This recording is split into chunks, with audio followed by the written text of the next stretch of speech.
관심은 이제 윤석열 대통령이 관저에서 어떤 활동을 보여줄 것이냐일 텐데요.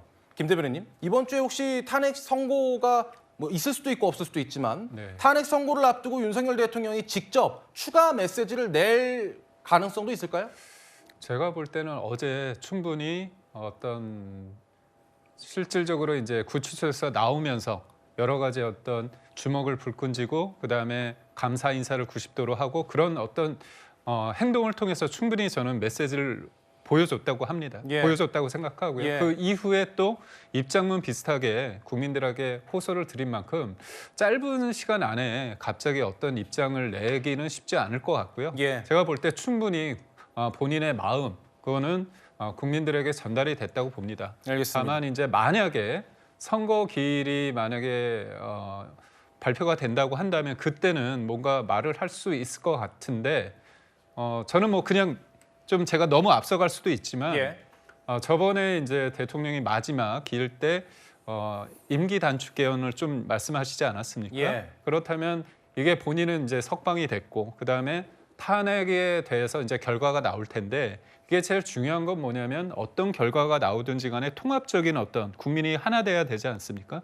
그렇다면 내가 기각이 되더라도 분명히 임기를 단축해서 개헌을 통해서 우리가 뭔가 전반적으로 한번 복귀해보자, 뭔가 바꿔보자 그런 어떤 메시지를 내지 않을까 그런 생각을 한번 해봅니다. 알겠습니다. 국민의힘 수석 대변인이죠. 신동욱 대변인이 이런 이야기를 했네요. 이제 헌법재판소의 시간이다. 법원이 잘못된 결정을 바로잡은 만큼 헌재의 평의 역시 원점에서 다시 검토돼야 한다. 구자영 부장님? 네. 이거 헌법재판소 뭐 평의를 아예 처음부터 다시 하자 이런 이야기 같아요? 네. 물론 뭐 헌법재판소가 그렇게 다시 시작하지는 않겠습니다만 지금 논란이 되고 있는 몇 가지 사안이 있지 않습니까? 내란 혐의의 중요한 근거가 됐던 곽종근 사령관의 어떤 증언, 그리고 이 홍장원 1차장의 그 메모 진위 여부.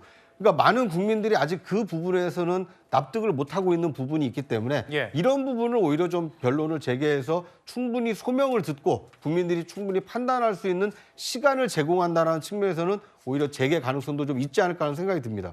또 한 가지 당부하고 싶은 것은 윤석열 대통령께서도 조금 발언이나 행동을 조금 자제해 주실 필요가 있습니다. 어쨌든 국민 대표기관인 국회에서 3분의 2 동의로 직무가 정지된 상태이기 때문에 아직 직무를 하실 수 없는 상황이기 때문에 좀 존중할 필요가 있어 보이고요. 저는 야당인 민주당에게도 좀 촉구하고 싶은 게 이런 겁니다. 헌법재판소는 대통령 탄핵 심판을 하는 기관입니다.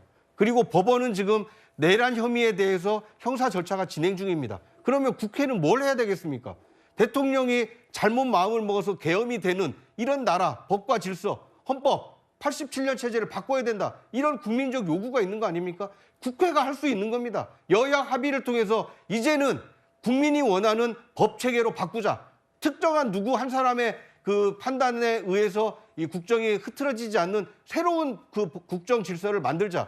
오히려 다수당인 민주당이 먼저 손을 내밀어서 여야 합의로 개헌안을 만들어낸다라면 오히려 윤석열 대통령이 기각이 되든 인용이 되든 그걸 수용하지 않겠습니까? 저는 오히려 생산적인 논의를 지금 시작할 때가 아닌가 하는 생각이 듭니다. 사실 개헌 얘기는 안 하려고 했는데 촉구를 하셨으니까 또 반론 기회를 안 드릴 수가 없네요. 짧게 좀 부탁드리겠습니다. 지금 뭐 내란 종식이 먼저라는 전 국민의 아우성이 넘쳐나고 있습니다. 거기에 집중하셨으면 좋을 것 같고요. 왜 이전에는 그런 발언들을 한 번도 안 하셨는지 여쭙고 싶고 아울러 자격 없는 대통령, 현재 직무가 정지된 대통령이 할 말도 더더군다나 아니다라고 말씀을 드리고 싶습니다. 지금 윤석열 대통령이 하셔야 될 일은 이번 체포와 뭐 구속 석방을 통해서 많이 깨우쳤다고 한다면 배운 바가 있다라고 하시면 비아폰 서버 먼저 자진해서 제출하시고 이렇게 하시면 수사에 적극 협조하시면 되겠습니다. 네, 윤석열 대통령의 구속 취소 결정에 여권 잠룡들은 일제히 환영한다는 입장을 밝혔습니다. 그중 홍준표 대구시장은 한 발 더 나아간 발언을 자신의 SNS에 올렸는데요. 탄핵이 기각되면 혼란, 인용되면 전쟁, 그래서 혼란이 더 낫다라는 얘기를 했습니다. 전쟁보다는 혼란이 낫지 않겠냐라고 얘기를 한 건데요. 그러면서 법원의 하나회도 척결해야 되고 헌재 공수처는 폐지해야 되고 선관위 부패 조직도 척결해야 되고 앞으로 할 일이 태산이다라고 얘기를 했습니다. 장 변호사님, 근데 사실 홍 시장님은 이제 만약 조기 대선이 이루어진다면 대선 출마에 긍정적인 신호를 낸 사람 중에 그렇습니다. 하나인데 이런 글을 올린 것을 우리가 어떻게 해석을 해야 될까요? 그러니까요. 저는 궁극적으로 정치적으로 봤을 때 윤석열 대통령의 석방이 사실 국민의힘에 정치적 도움이 될지 좀 의문입니다. 예. 지금은 환영하고 이런 입장을 낼 수밖에 없는 부분이 있겠죠. 그런데 조기 대선 가능성은 전 개인적으로 매우 높다라고 생각을 해요. 그런 상황에서 대통령이 석방되니까 마치 뭐 죄가 좀 덜한 양, 무죄인 양 이런 또 여론전도 일각에선 있는 거 아니겠습니까? 그러면 차기 대선을 어쨌든 발빠르게 준비해야 되는 주자들의 정치적인 공간은 상당히 축약이 되는 겁니다. 민주당은 거기에서는 상당히 자유로운 부분이 있죠. 그러니까 메시지를 내더라도 민생, 대한민국의 미래 그리고 굴기 이런 부분에 대해서 메시지를 못 내는 거예요. 윤석열 대통령이 지금 돌아왔는데 지금 너는 대선 채비를 하는 거냐라는 당내 입장에 비판에 직면할 거거든요. 네. 그러니까 낼 수 있는 메시지가 딱 이 정도 수준에 머무는 겁니다.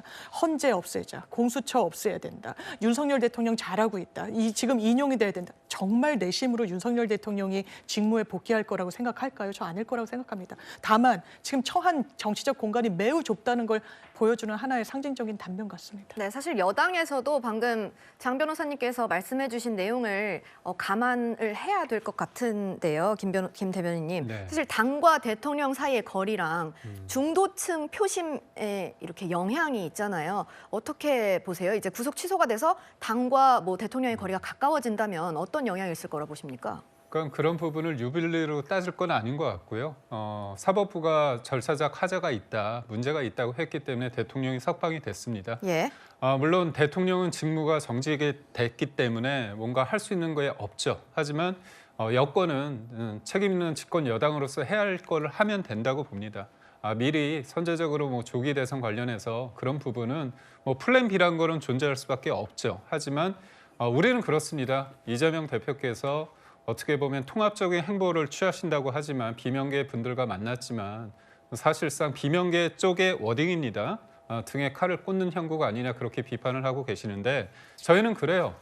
개헌 논의도 좋고요. 그래서 반도체 특별법 본인이 다 해줄 것처럼 얘기하지 않았습니까? 예. 말이 앞서는 게 아니라 실질적으로 민생을 위해서 해줄 부분을 해주시면 돼요. 그래서 지금 반도체 특별법 관련해서 52시간 예외 이런 부분은 대승적으로 받아주십시오. 그런 부분을 하면 좋은데 어찌어찌 하다 보니까 또 검찰총장 탄핵을 언급하고 있지 않습니까? 국민을 위한다면.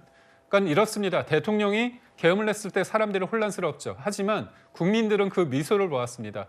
한덕수 권한대행을 탄핵시키고 나서 본회의장에서 그렇게 미소를 보였던 이재명 대표의 그 모습 이게 과연 민생을 위한 것인지 국민을 위한 것인지 다시 한번 되묻고 싶습니다. 네,